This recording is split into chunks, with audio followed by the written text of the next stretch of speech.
On va parler philosophie maintenant, philosophie avec les petits bricoleurs d'idées. C'est ce projet qui a lieu en ce moment dans le collège du Bois de l'Eau de Bernaville, c'est dans la Somme, c'est pas très loin de Doulan pour se situer. Et dans ce collège, on s'était dit que c'était intéressant de commencer à initier les élèves sur les sujets de philosophie, sur la notion de philosophie, en vue de mieux appréhender l'arrivée au lycée avec cette épreuve qui compte énormément pour le bac. On en parle avec Christophe Beaucourt, qui est prof de philo au lycée général, donc des métiers du Val-de-Thiers à Doulan. Merci d'être là. Bonjour. Et vous êtes accompagné de Pierre. Bonjour Pierre. Bonjour. Tu as 11 ans, tu es en 6e au collège du Bois d'Eau de Bernaville, là où a lieu le projet. Je commence par toi Pierre. Qu'est-ce que ça voulait dire pour toi la notion de philosophie quand tu es arrivé au collège ? Moi je savais pas ce que c'était la philosophie, j'avais pas envie de le faire. Et quand je l'ai fait, ce qui est bien c'est qu'en philosophie c'est des questions qu'on ne sait pas trop la réponse. Oui. Et chacun dit ce qu'il veut. Et souvent, les questions de philo, c'est des légendes. On met souvent les légendes. Nous, on a posé la question pourquoi y a-t-il plusieurs langues dans le monde ? Ouais. Et il y a eu la légende de la tour de Babel. Ça veut dire qu'il n'y a pas qu'une seule réponse à ce genre de questions ? Non, on peut inventer aussi. Parce que la philo, il n'y a pas de réponse. Il faut inventer la réponse. Et discuter. Ouais. Bon, je crois qu'avec Pierre, on a trouvé le prochain philosophe qui représentera la France dans toutes les grandes émissions de télé et littéraires. Christophe, c'est important pour vous d'initier des enfants comme Pierre, notamment, à cette notion de philosophie, histoire de ne pas perdre les pédales au lycée ? Oui, parce que finalement, c'est une manière aussi de compléter l'apprentissage, parce que c'est aussi la capacité à remettre en question peut-être les apprentissages au travers du doute. Donc le fait tout simplement de les conduire à voir que plusieurs réponses sont susceptibles d'être apportées, etc. Ce n'est pas faire preuve de relativisme, mais c'est montrer surtout qu'il s'agit toujours de chercher à savoir, de ne jamais se contenter de ce que l'on sait, etc. Et donc ça peut avoir un intérêt du point de vue de la connaissance. Bon, après, il y a d'autres aspects. C'est dans le cadre d'une vie de classe. Je pense qu'il y a aussi en jeu l'apprentissage de la citoyenneté. Et donc, cet apprentissage de la citoyenneté passe par la capacité à écouter les autres, à respecter l'opinion de l'autre, quand bien même on puisse, au travers de l'échange, la remettre en question, la rediscuter, etc. Comment vous faites pour captiver des enfants en 6e qui sont dans une autre dimension en termes de réflexion ? Ce n'est pas forcément leur problème de se poser des grandes questions existentielles. Comment vous trouvez les mots pour capter l'attention de Pierre, par exemple ? En fait, ce sont eux qui posent les questions. Ils choisissent en classe la question qu'ils vont poser et le jour où tout simplement on se retrouve, c'est le vendredi de 13h à 14h, finalement on va échanger. Alors ce qui est notable, c'est qu'aucun élève ne s'abstient de prendre la parole. Tout le monde entend participer. Et donc, à partir de cela, ce sont les thèmes qu'ils ont choisis qui permettent de surfer, quoi. C'est quoi les thèmes, alors, en l'occurrence, Pierre, que tu as choisi, que vous avez choisi dans la classe ? Nous, on a choisi pourquoi y a-t-il plusieurs langues ? Dans le monde ? Oui, il y a une autre classe de 6e qui a choisi pourquoi a-t-on peur de la mort ? Ouais.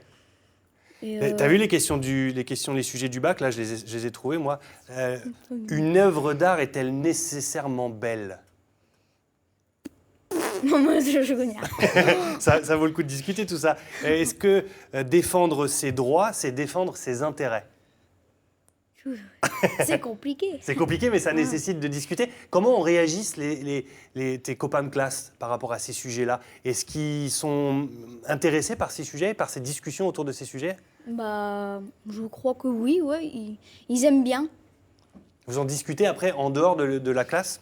Non. Non, c'est uniquement en classe. Oui. Très bien. On va voir quelques images justement en classe. Commente-nous, tiens, Pierre, ce que tu vas voir apparaître à l'écran. Comment il se passe ces cours de philo ? On voit les photos là sur cet écran, là, regarde. Voilà. C'est au CDI. Ouais. Chacun a son canapé, tout ça. Et c'est bien parce qu'on est dans le canapé, on est relax.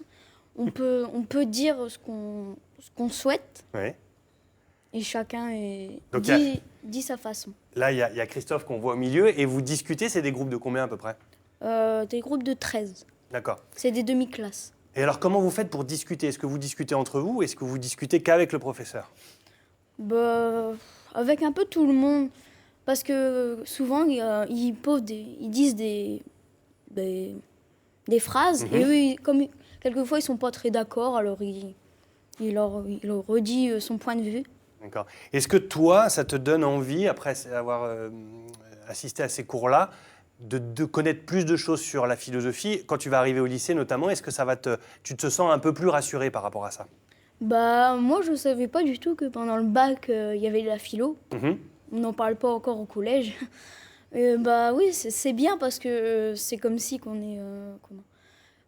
est débutant. On Ouais. débute, ça veut dire qu'on aura des meilleures notes pendant le bac, si on arrive. Très bien. Et c'est On y là arrive. tout l'intérêt. Merci beaucoup, Pierre. Tu es au top. Philosophe Pierre, merci beaucoup d'être venu sur ce plateau. On va voir les réactions justement sur Internet parce qu'à mon avis, il doit y avoir des questionnements des télénautes. Anne-Sophie, vous avez vu, il n'est pas au top, le Pierre, là, un peu le philosophe de Ah, 6e. il est génial, Pierre. Voilà, je le prends tout de suite, Pierre, je t'adopte. Alors justement, j'ai une petite question pour toi de la part de Vincent qui te demande si ces ateliers te permettent de parler de sujets qui te préoccupent et auxquels jusqu'à présent tu n'avais pas forcément eu de réponse. Mhm. Je comprends pas trop la question. Alors, est-ce que ce genre de discussion comme ça au CDI permettent, toi, d'apporter des questions qui sont importantes pour toi, auxquelles tu as pu avoir des réponses?